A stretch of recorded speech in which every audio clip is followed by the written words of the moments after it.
Stop over mi din guys sa nangapi mi. Dinini sa overview. Nangapi mi. Kay overview ni siya. And then awa. Nga diha kaagi guys kay muna dihang dalan nga na putol. Itong paglinog. Yung naglindol guys.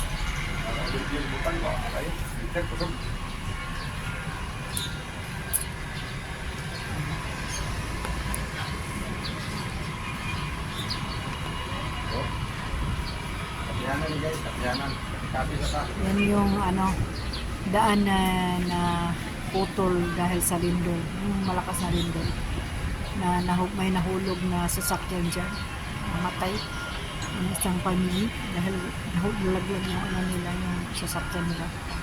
Yan yun, naputol. Kaya ngayon pag may mga ano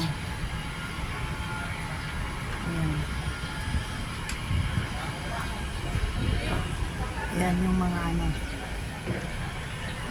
pag galing kayo doon, yan yung mga bus. Yung mga bus dyan naghihintay. Pag galing ka Cagayan de Oro, ang bus na galing sa Cagayan de Oro, mag-transfer yung mga ano, yung mga pasahero hanggang doon lang kasi hindi makakaakyat.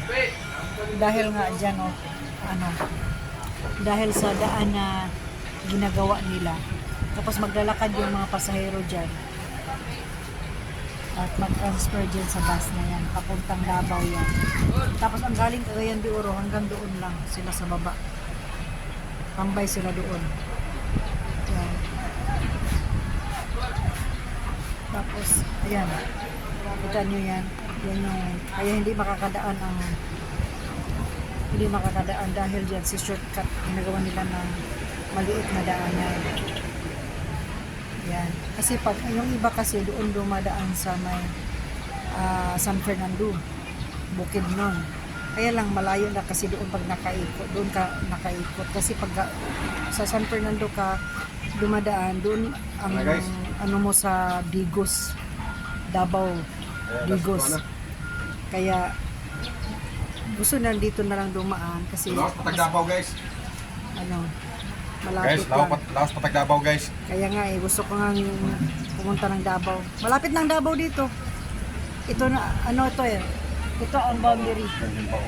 Yan yung bao. Tingnan yung bao. Kaya nilang iakyat. Yan, mga motor. Kaya nilang akyatin dyan. Rough road kasi yan. Kasi yan, dyan lumadaan yung ano. Hindi kasi pwede makadaan doon kasi nga ginagawa yung mga, yung kalsada. Gawa na naputol nga yung kalsada dahil sa lindol. Kaya nag-shortcut dito. Yan, maraming mga sasakyan dyan. Ano na guys? Kaya hindi ka na, hanggang dito na lang ang vlog natin guys.